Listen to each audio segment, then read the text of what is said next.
Olá, bom dia, graça e paz. Chegamos ao capítulo 4, amém? Temos muitas coisas para falar nesse capítulo. Espero que você esteja com o coração aberto para aprender, discernir. É importante você ler o capítulo 4 todo, amém? Não vai dar tempo a gente ler. Então, o Apocalipse é a consumação das profecias do Antigo Testamento. Está repleto de símbolos e expressões tomadas emprestadas dos escritos dos profetas, que foram favorecidos por revelações gloriosas concernentes ao fim do tempo. E nós podemos citar alguns dos profetas aqui, como Isaías, Ezequiel, Daniel, Zacarias. O livro do Apocalipse ele é o grande amém e o alegre aleluia pelo cumprimento das predições dos profetas. A feliz resposta ao seu desejo ardente e à sua oração para que viesse o reino de Deus e que a vontade de Deus fosse feita na terra como nos céus. Aleluia! Então, uma análise que Mie Parma faz aqui, a análise do capítulo 1, versículo 19, fornece as três divisões principais do estudo do livro do Apocalipse. Concernentes a Cristo, aí é o capítulo 1, que ele diz as coisas que vistes. Concernentes à igreja, as que são, capítulo 2 e 3, e concernentes ao reino, as coisas que hão de acontecer, capítulo 4 até o capítulo 22. Amém? Então, até o fim agora nós vamos ver com relação às coisas do reino. Amém? Então, a visão do trono de Deus, João vai dizer aqui, depois dessas coisas eu vi. E é interessante nós entendermos aqui o que ele viu. Diz que ele viu uma porta aberta no céu. Essa porta é a porta da revelação profética, ou seja, a primeira voz era a voz do Senhor Jesus Cristo. Apocalipse capítulo 1, versículo 10.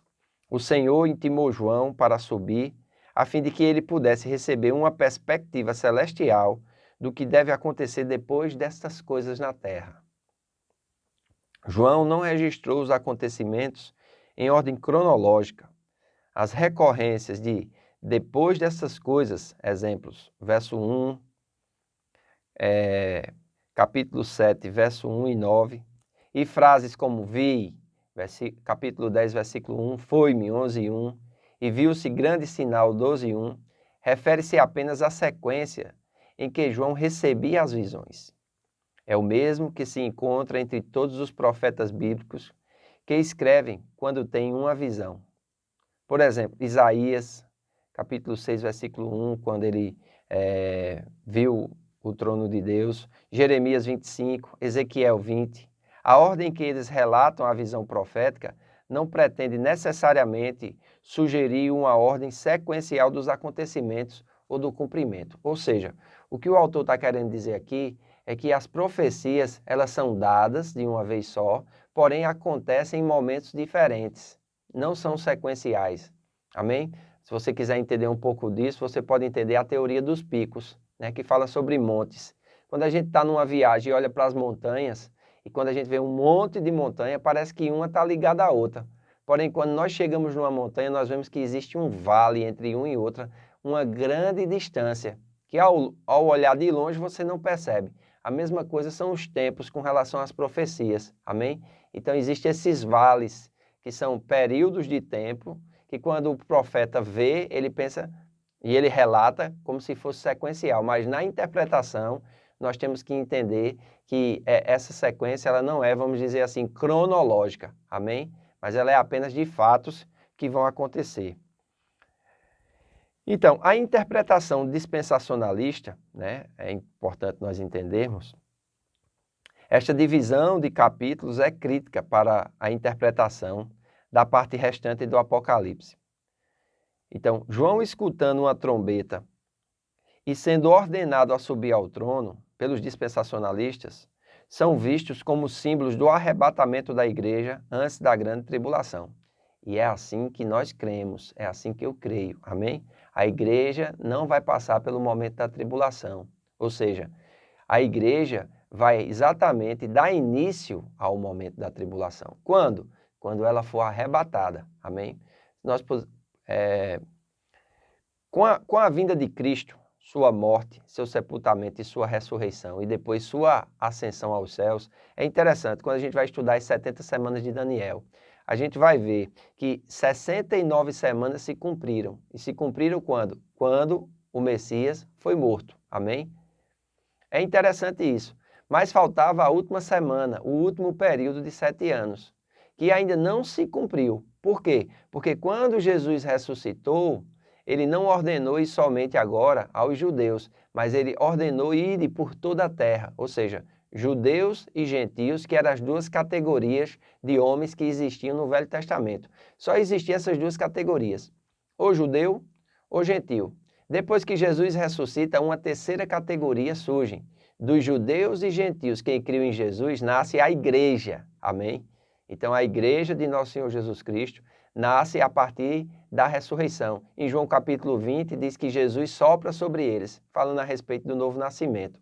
Amém? Diz que eles devem ficar em Jerusalém até que do alto seja revestido de poder. Lucas 24, 49, falando a respeito do batismo no Espírito Santo.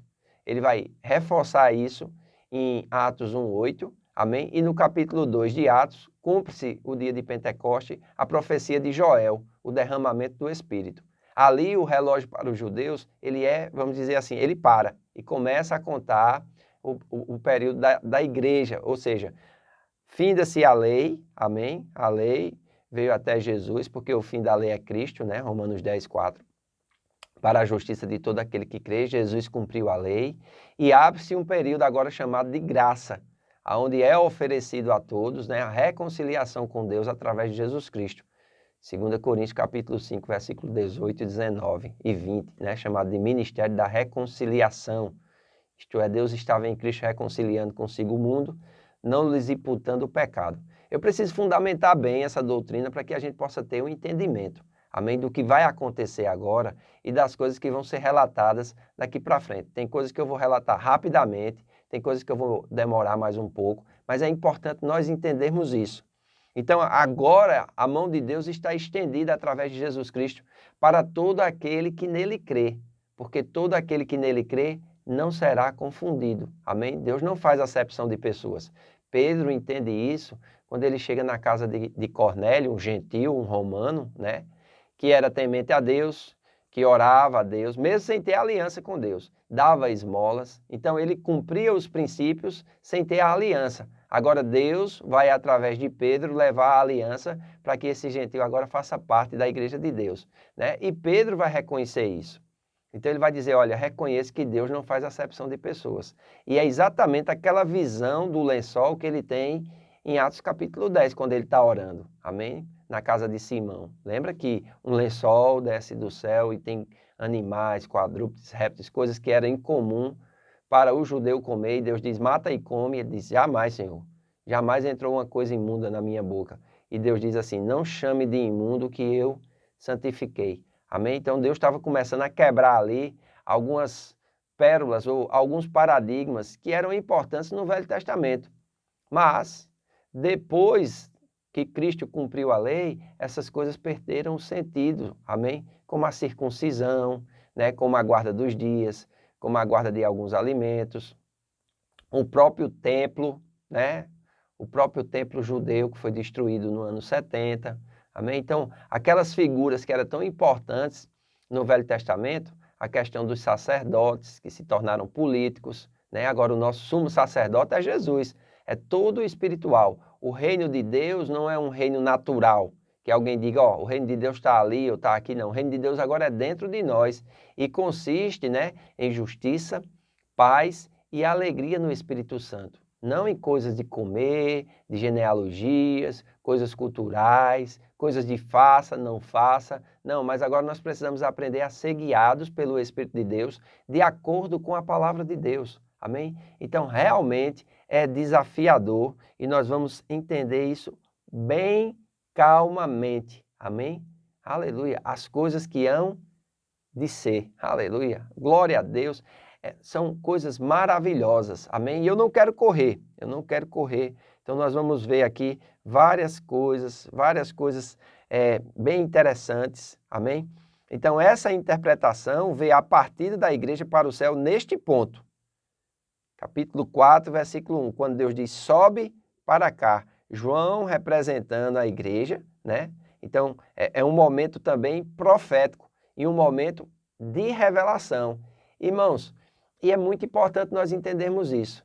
Mas, eu quero dizer uma coisa, se a igreja vai antes, no meio ou depois, não importa. O importante é a igreja estar preparada para que ela não fique.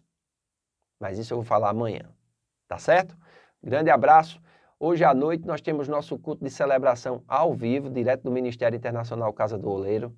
Você pode acompanhar e nos ajude compartilhando, amém? O link. Outra coisa, irmão, se você é aqui da Casa do Oleiro, não esqueça seus dízimos e suas ofertas, amém? Deus está te abençoando, Deus irá te abençoar. Então fica firme em nome de Jesus. Um grande abraço. Deus abençoe.